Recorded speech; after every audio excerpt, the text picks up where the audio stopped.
মুসা আলাইহিস সালাম আল্লাহর সাথে সরাসরি কথা বলতেন। ওয়াকাল্লামাল্লাহু মুসা তাকলিমা। সুবহানাল্লাহ পড়েন, আওয়াজ তুলে সবাই বলেন সুবহানাল্লাহ। এখন বনি ইসরাইল হচ্ছে পৃথিবীর সবচেয়ে গোয়ার জাতি। তারা বলে, মুসা তুমি যে আল্লাহর সাথে কথা বলো আমরা তো দেখি না, তুমি যে কথা বলো আমরা তো শুনি না, তো কি করতে হবে? বনি ইসরাইল বলে, আমাদের মধ্য থেকে 70 জন নিয়ে যাইতে হবে তুর পাহাড়ে। ওরা আয়েশা যদি কয় হয় আমরা শুনছি, তাহলে বিশ্বাস করব। কত বড় ডাকাত দেখছেন বনি ইসরাইল। এদের চেয়ে গোয়ার জাতি নাই। এত গোয়ার তুমি করেছো মুসা আলাইহিস সালামের সাথে। তুমি যে আল্লাহর সাথে কথা বলে আমরা তো দেখি, কি করব? 70 জন আমাদের বন্ধু বান্ধব যে যদি দেখে, তারা বললে ওকে আস, 70 জন আস। 70 জন নিয়ে গেল।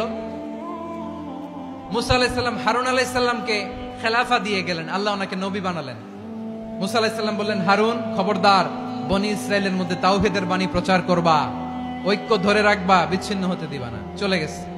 এইদিকে বনি ইসরাইলের এক দুষ্ট লোক ছিল, নাম সামিরি। কি নাম? সামিরি। সে সবাইরে বলল, তোমাদের স্বর্ণগুলো ফালাও। স্বর্ণগুলো ফেললো। বনি ইসরাইলের স্বর্ণগুলোকে গলিয়ে সে একটা গরুর বাচ্চা বানালো। গোবৎস। কিসের বাচ্চা? দেখেন গরুর পূজা কিভাবে শুরু হয় পৃথিবীতে প্রথম। গোবৎস পূজা, গরুর বাচ্চার পূজা কিভাবে। সে স্বর্ণ গলি গরুর বাচ্চা করে, জিবরাইল আলাইহিস সালাম যে জমিনে এসেছিলেন, ওই ফেরেশতার পায়ের নিচের একটু মাটি সে বুদ্ধি করে প্যাকেটে রেখে দিছিল। সে গরুর বাচ্চা বানায় স্বর্ণ দিয়ে গলিয়ে ওই মাটি এটার মধ্যে ঢুকাই দিছে ভেলকি দেওয়ার জন্য। স্বর্ণ দিয়ে বানানো গোবৎস গরুর বাচ্চার গায়ে যখন সেই মাটি ছুঁড়ে দেয়া হলো, এখন বাছুরের ভেতর থেকে ভ্যাঁ ভ্যাঁ আওয়াজ আসতেছে। কি আসতেছে? সবাই তো অবাক। সামিরি বলে, আরে তোমরা যে 70 জন দিয়ে মুসা আলাইহিস সালামরে পাঠাইছো ওইদিকে, এত ঘুরতেছে, আল্লাহরে খুঁজে পায় না, আল্লাহ তো এটার ভিতরে ঢুকছে। নাউজুবিল্লাহ বলবেন না? তোমরা যে 70 জন দিয়ে পাঠাইলা, 70 জন নিয়ে মুসা আলাইহিস সালাম খালি ঘুরতেছে, আল্লাহরে পায় না।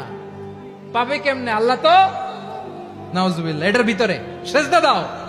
এই সেজদা দিয়ে গেল। আল্লাহর নবী হারুন আলাইহিস সালাম বললেন, খবরদার, এটা সুস্পষ্ট শিরক। আল্লাহ সব গুনাহ মাফ করে, শিরকের গুনাহ মাফ করে না। খবরদার, তোমরা থামো। কে শোনে কার কথা? এই যে যেমন এখন আপনারা আমার কথা শুনতেছেন না? শুনতেছেন? হারুন আলাইহিস সালাম বললেন, খবরদার, এই শিরকি কাজে তোমরা সংযুক্ত হয়ো না। তোমাদেরকে কি মনে নাই আমার ভাই মুসা আলাইহিস সালাম কি বলছে? আল্লাহ শিরক মাফ করে না। খবরদার, শিরক করো না, আল্লাহরে ভয় করো। হারুন আলাইহিস সালাম তাদেরকে বুঝালেন, শিরক করো না, আল্লাহরে ভয় করো। শুধু এতটুকুই তিনি বুঝালেন, দাওয়াতি কাজ পালন করলেন, কিন্তু প্রতিরোধ করেন নাই, সশস্ত্র সংগ্রামে লিপ্ত হন নাই, বাধা দেন নাই। কারণ গৃহযুদ্ধ বেঁধে যেতে পারে। উনি ভাবলেন, আমি যদি আমার বাহিনী নিয়ে দাওয়াত দেওয়ার সাথে সাথে প্রতিরোধ করি, আক্রমণ করি, ওরাও আমারে আক্রমণ করবে, ব্লাডশিড হবে, রক্তপাত। এমন অবস্থা হবে বনি ইসরাইলের মধ্যে, যেটা হয়তো আমার ভাই মুসাও কন্ট্রোল করতে পারবে না। সুবহানাল্লাহ কইবেন না? এক একজন নবীকে আল্লাহ তাআলা কি ইন্টেলেক্ট দিয়ে পাঠিয়েছেন।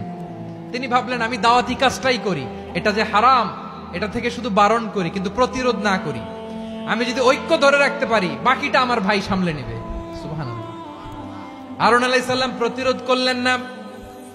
বনি ইসরাইলের মধ্যে গৃহযুদ্ধ বেঁধে যাওয়ার আশঙ্কায় প্রতিরোধ করলেন না, আক্রমণ করলেন না, শুধু দাওয়াত দিলেন। ইন দা মিন টাইম মুসা আলাইহিস সালাম আল্লাহর সাথে কথা বলে যখন ফিরে আসলেন, দেখলেন বনি ইসরাইলের অধিকাংশ লোক মুশরিক হয়ে গেছে। মুশরিক হয়ে গেছে। মুসা আলাইহিস সালাম রেগে গেলেন। রেগে প্রথমে বনি ইসরাইলদেরকে অ্যাটাক না করে ভাইয়ের দাড়ি ধরলেন। হারুন আলাইহিস সালামের দাড়ি আর চুল। মেজাজি নবী ছিলেন। হারুন, তুমি কি করলা? তোমারে কি দায়িত্ব দিয়ে গেলাম? তুমি কি করলা? তুমি থাকতে বনি ইসরাইল কেমন করে শিরকের কাজে নিমজ্জিত হয়ে যায়? সাইয়েদনা হারুন আলাইহিস সালাম বললেন, ইন্নী, কোরআন সাক্ষী, কোরআন থেকে কোট করছি, ইন্নী খাশিতু আন তাকুলা ফাররাকতা বাইনা বনি ইসরাঈলা ওয়া লাম তারকুব কওলি। ও আমার ভাই, আমার দাড়ি ধরবেন না, আমার মারবেন না। আমি ভয় করেছি, আমি ভয় পেয়েছি, না জানি আপনি বলেন তুমি কেন খাশিতু আন তাকুলা ফাররাকতা বাইনা বনি ইসরাঈল, আপনি এসে আমারে যদি বলেন তুমি কেন ঐক্য ধরে রাখলে না, কেন মারামারি হলো, কেন রক্তপাত হলো? তোমার কি এই দায়িত্ব আমি দিয়ে দিয়েছিলাম? আমার কথার দিকে কি তুমি ভ্রুক্ষেপ করো নাই? আমি যে বলছি তাওহীদের বাণী প্রচার করবা আর ঐক্য ধরে রাখবা, আমার কথা কি শোনো নাই?